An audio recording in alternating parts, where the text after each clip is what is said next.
আসসালামু আলাইকুম প্রিয় বন্ধুরা, কেমন আছো সবাই? সবাইকে শুভ সন্ধ্যার শুভেচ্ছা জানিয়ে শুরু করলাম আজকের ভিডিওটি। তো দেখো, এই যে এখানে তেলাপিয়া মাছ আর টাকি মাছ। তো মাছগুলোকে ধুয়ে পরিষ্কার করে নিয়েছি।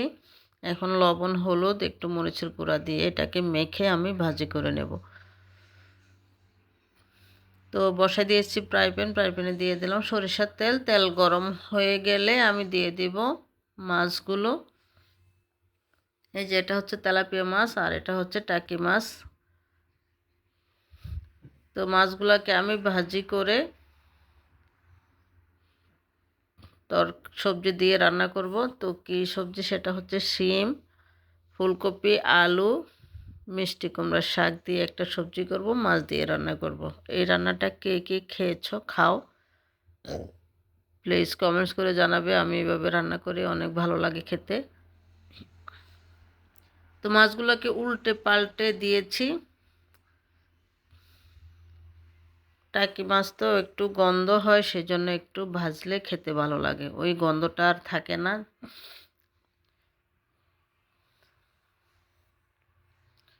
সুন্দর করে লাল লাল করে ভেজে নেব। তো তোমাদের জন্য আমার ভিডিওগুলো, যারা প্রবাসে আছো তাদের জন্য অনেক ভালো কাজ করবে।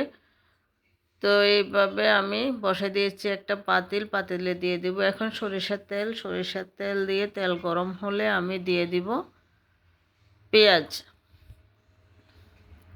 তো এভাবে একদম মশলা ছাড়া একদম সাধারণ নর্মাল একটা রান্না করে খেতে অসম্ভব মজা এবং স্বাস্থ্যসম্মত। তোমরা এভাবে রান্না করবে।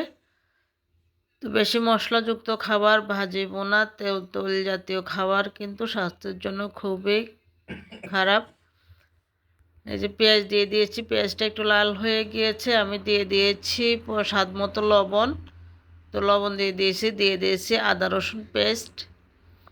তো এটাকে একটু কষিয়ে নিব, নেড়েচেড়ে একটু কষাবো। তারপরে দিয়ে দিলাম শুকনো মরিচের গুঁড়া, হলুদের গুঁড়া।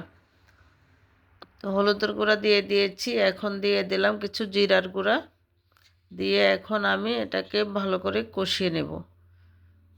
তো এই যে দেখো কষানো হয়ে গেছে, এখন একটু পানি দিয়ে আর একটু কষাবো।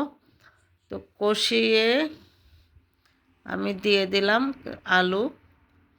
আলু দিয়ে আলুটাকে কিছুক্ষণ কষিয়ে নেব। কষানোর পরে আমি সব সবজিগুলো দিয়ে দিব। এই যে এখানে সিম, ফুলকপি, মিষ্টি কুমড়ার শাক, তো সব কিছু দিয়ে দিয়েছি। এরপরে দিয়ে দিব আমি এটাকে নেড়েচেড়ে কষিয়ে নেব, ভালো করে কষিয়ে এরপরে দিয়ে দিব টমেটো। তো দিয়ে দিলাম আমি টমেটো, কাঁচামরিচ। এই সবজিগুলো একটু ঝাল ঝাল করে রান্না করলে খেতে ভালো লাগে, শীতের সময় ঝাল খেতে অনেক ভালো লাগে। তো কষানো হয়ে গেছে, এখন আমি দিয়ে দিয়েছি ঝোলের জন্য যে পানি। তো পানি দিয়ে দিয়েছি। তো এখন আমি দিয়ে দিলাম ভেজে রাখা মাছগুলো। এই যে দিয়ে দিয়েছি মাছগুলো, এখন ঢাকনা দিয়ে রান্না করব। নামানোর আগে কিছু ধনিয়া পাতা দিয়ে নামিয়ে নেব। কেমন হয়েছে ভিডিওটি? রান্নাটি যদি তোমাদের ভালো লাগে, যারা প্রবাসে আছো, এভাবে একদম সাধারণ সিম্পল রান্না অনেক মজাদার, অনেক মজা হয় এভাবে রান্না করে খেলে। তো অনুরোধ করব তোমরা এভাবে রান্না করবে, আশা করি খেতে অনেক তৃপ্তি পাবে। তো এই যে দেখো দিয়ে দিলাম ধনিয়া পাতা। তো ধনিয়া পাতা নিয়ে এই যে আমার রান্না ফাইনালি রান্না হয়ে গিয়েছে। এখন আমি একটা বাটিতে বেড়ে নিয়েছি। আর কি করেছি, এই যে দেখো ফুলকপি আর মাছ দিয়ে ভর্তা করেছি। তো খেতে খুবই সুস্বাদু